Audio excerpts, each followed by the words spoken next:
జై గురుదత్త శ్రీ గురుదత్త జై సాయిరామ్. శ్రీ గురు చరిత్ర అధ్యాయం 6. శ్రీ గణేశాయ నమః. శ్రీ సరస్వత్యై నమః. శ్రీ గురుభ్యో నమః.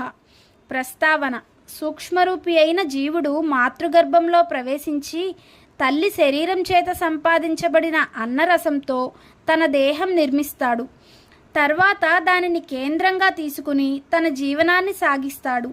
అలానే కేవలం చైతన్య స్వరూపుడైన పురుషుడు ప్రకృతి సహాయంతో ఈ సృష్టి రచన చేస్తాడు. అలా ఏర్పడిన మానవ దేహంలోని కొన్ని కీలక స్థానాలలో ప్రాణశక్తి ప్రత్యేకంగా కేంద్రీకృతమై ఉన్నట్లే ఈ భూమి మీద కూడా కొన్ని క్షేత్రాలు ప్రత్యేకమైన ఆధ్యాత్మిక శక్తి కేంద్రాలుగా ఏర్పడతాయి. వాటినే పుణ్యక్షేత్రాలంటాము. ఆయా శరీర కేంద్రాలలో రక్త కణాల ద్వారా శరీరగత ధాతువులన్నీ వాటి మాలిన్యాన్ని పరిత్యజించి పవిత్రమైనట్లే భూమి మీద మానవాళి కూడా ఆ క్షేత్రాలను దర్శించి పవిత్రులవుతారు. నిరంతరం ఇట్టి క్రియ జరగడం వలన శరీరగత కేంద్రాలు కాలగతిని అనుసరించి మిగిలిన శరీరం అంతటిలాగే శిథిలమవుతూ ప్రాణశక్తి చేత మరలా పునర్జీవనం చేయబడుతుంటాయి. అలానే అసంఖ్యాకులైన మానవులను ఆధ్యాత్మికంగా పరిశుద్ధం చేసే పుణ్యక్షేత్రాలు కూడా కాలగతిలో మలినమవుతాయి. అప్పుడు సిద్ధపురుషులు వాటిని దర్శించి పునరుజ్జీవనం చేస్తారు. తీర్థి కుర్వంతి తీర్థాని, తీర్థత్వాన్ని పునఃప్రతిష్ఠిస్తారు అని శాస్త్రాలు చెబుతున్నాయి. అలానే శ్రీపాదస్వామి చేత పవిత్రం చేయబడిన ఒక క్షేత్రం గురించి ఈ అధ్యాయం చెబుతుంది. అటువంటి క్షేత్రం దర్శించినప్పుడు దానిని పునరుద్ధరించిన శ్రీపాదస్వామి యొక్క లీలను, ఆ క్షేత్ర వాసాన్ని స్మరించాలి. అటువంటి అవతార పురుషులు ఈ క్షేత్రంలో కొద్ది కాలం ఉన్నా అటు తర్వాత సూక్ష్మ రూపంలో వారెల్లప్పుడూ అక్కడ ఉంటారని గుర్తుంచుకోవాలి. 6, 7 అధ్యాయాలు ఈ విషయాన్నే వివరిస్తాయి. కథారంభము. నామధారకుడు ఇలా అన్నాడు: కాశీ, బదరి, కేదారం వంటి క్షేత్రాలు ప్రసిద్ధమైనందువలన శ్రీపాదస్వామి అక్కడకు వెళ్ళారు. కానీ వారు గోకర్ణానికి వచ్చారని మీరు చెప్పారు. ఆ క్షేత్ర ప్రాధాన్యత వివరించగోరుతున్నాను. దానికి సిద్ధుడు ఇలా చెప్పారు: పూర్వం రావణాసురుని తల్లి కైకసి కైలాసాన్ని పొందగోరి నిత్యము మట్టితో చేసిన శివలింగాన్ని పూజిస్తుండేది. బలగర్వితుడైన రావణుడు అది చూచి శంకరునితో కూడా కైలాస పర్వతాన్ని తెచ్చి తన తల్లికి సమర్పించాలనుకున్నాడు. అతడు అక్కడకు వెళ్ళి తన శక్తినంతా ప్రయోగించి ఆ పర్వతాన్ని నెత్తికెత్తుకున్నాడు. అప్పుడు భూమి కంపించిపోయింది. లోకాలన్నీ అకాల ప్రళయంలో నశిస్తాయని తలచి అట్టి ఆపదను నివారించమని పార్వతీదేవి శివుణ్ణి ప్రార్థించింది. శివుడు రావణుణ్ణి కైలాస పర్వతం కింద అణిగిపోయేటట్లు తొక్కాడు. అప్పుడు రావణుడు ప్రాణాపాయంలో పడి దీనాతిదీనంగా శంకరుని ధ్యానించాడు. కరుణా సముద్రుడైన కైలాసపతి అతని ధ్యానానికి ప్రసన్నుడై రావణుని లేవనెత్తాడు.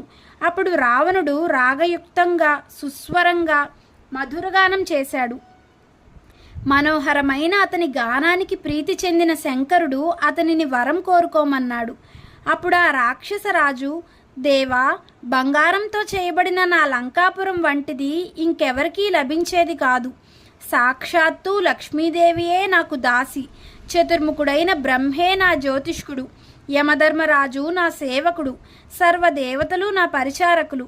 అటువంటి నాకు ఎక్కడా ఏదీ దుర్లభం కాదు. ఇప్పుడు నా తల్లి కోరిక ప్రకారం కైలాస పర్వతాన్ని తీసుకుపోదామని వచ్చాను. శంకరా, నీవు వరమీయదలుచుకుంటే నీ కైలాసాన్ని నీతో సహా లంకకు తీసుకుపోయేలా అనుగ్రహించు అని కోరాడు. అప్పుడు కైలాసపతి: రావణ, ఈ కైలాస పర్వతంతో ఏమి సాధిస్తావు? దానిని మించిన నా ఆత్మలింగం ప్రసాదిస్తాను. దీని వలన నీవు నా అంతటి వాడవవుతావు. నీ లంకానగరమే కైలాసమంతటి శ్రేష్టమవుతుంది అని అతనికి ఆత్మలింగం అనుగ్రహించాడు.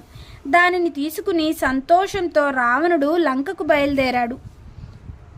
ఇదంతా చూచిన నారదుడు ఈ వృత్తాంతం బ్రహ్మకు, విష్ణువుకు విన్నవించాడు. ఆ ముగ్గురు శివుని దగ్గరకు వెళ్ళి: ఎంత పని చేశావు? రావణుడికి ఆత్మలింగం ఎందుకు ఇచ్చావు? సర్వ ప్రాణికోటికి కంటకప్రాయుడు, లోక భయంకరుడు అయిన రావణుడు నీ అంతటి వాడు కావడం తగునా అని వాపోయారు. అప్పుడు శంకరుడు అతని గానానికి పరవశించి ఆత్మలింగం ఇచ్చాను, వాడిప్పటికింకా లంకకు చేరి ఉండడు, ఉపాయం ఆలోచించు అని విష్ణువుతో చెప్పాడు. అది విని శ్రీహరి దుర్మార్గుణ్ణి మోసంతోనే జయించాలి, ఎలాగైనా ఆత్మలింగాన్ని చేజిక్కించుకోమని నారదుణ్ణి గణపతిని ప్రేరేపించాడు. అప్పుడు దేవర్షి అయిన నారదుడు మనోవేగంతో రావణుని వద్దకు పోయి, రావణ, ఎక్కడి నుండి వస్తున్నావు, ఎక్కడకు పోతున్నావు అన్నాడు. రావణుడు శివుని ప్రసన్నం చేసుకుని ఆత్మలింగాన్ని పొంది లంకకు పోతున్నాను అని దానిని చూపాడు. రావణుణ్ణి మాటలతో ఏమార్చాలని నారదుడు, రావణ, పూర్వమొక భయంకరమైన జంతువు అడవి దున్నలన్నింటినీ చంపుతుండేది.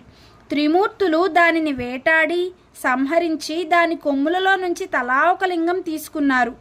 ఆ లింగాలనే వారు తమ ఆత్మలింగాలుగా భావించారు. ఈ లింగం తత్సంబంధమైనదే కాబోలో. ఈ శివలింగం ఎంతో పవిత్రమైనది, సాక్షాత్తు శివ సాయుధ్యం ప్రసాదించగలదు అని దాని ప్రభావం వివరించబోయాడు. రావణుడు, మహర్షి, దీని ప్రభావం వినడానికి నాకిప్పుడు తీరిక లేదు, తొందరగా వెళ్ళాలి అన్నాడు. ఆ దేవర్షి, రావణ, సంధ్యా సమయం దాటిపోతున్నదే, నీవెలా వెడతావు అని అక్కడే కూర్చున్నాడు. ఇంతలో ఒక బ్రహ్మచారి వేషంలో గణపతి అక్కడకు వచ్చాడు.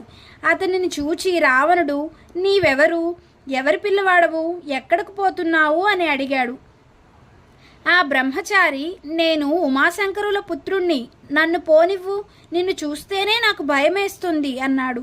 అప్పుడు రావణుడు, ఓ బ్రహ్మచారి, నేను సంధ్య మార్చుకుని వచ్చే వరకు ఈ శివలింగాన్ని పట్టుకో, నాకు ఈ సహాయం చేస్తే నీకు సువర్ణమయమైన నా లంకాపట్టణం చూపిస్తాను, నీకిష్టమైతే అక్కడే హాయిగా ఉండవచ్చు అన్నాడు. ఆ వటువు, అమ్మో, ఇంత బరువైన శివలింగాన్ని నేనెంతసేపు మోయగలను, అయినా రాక్షస నివాసం చేత భయంకరమైన ఆ లంకాపురికి నేను రాను బాబు అన్నాడు. రావణుడు ఆ బ్రహ్మచారిని ప్రాధేయపడి శివుడిచ్చిన ఆత్మలింగాన్ని అతని చేతిలో పెట్టి సంధ్యోపాసనకై సమీపంలోని సముద్రం వద్దకు బయలుదేరాడు.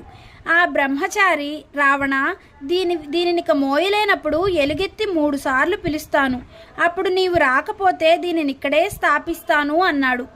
రావణుడు ప్రక్కకు వెళ్ళినదే తడవుగా గణపతి అతనిని 3 సార్లు పిలిచి అతడు రాని కారణంగా స్వర్గంలోని దేవతలందరూ చూస్తుండగా హరిని ధ్యానించి ఆ లింగాన్ని భూస్థాపితం చేశాడు. తరువాత రావణుడు తిరిగి వచ్చి పట్టరాని కోపంతో లింగాన్ని పెకలింప చూశాడు. భూమి కంపించిందే గాని ఆ లింగం కొంచెమైనా కదల్లేదు. అందుకే దానికి మహాబలేశ్వర లింగమని పేరు వచ్చింది. అది ఆవు చెవి ఆకారాన్ని పోలి ఉండడం వలన ఆ క్షేత్రానికి గోకర్ణమని పేరు వచ్చింది. నామధారక, దానిని భూకైలాసం అనవచ్చు. అక్కడ శివుడు సపరివారంగా నివసిస్తాడు. అందుకే అది సజ్జనులెందరికో ఆశ్రయమైంది.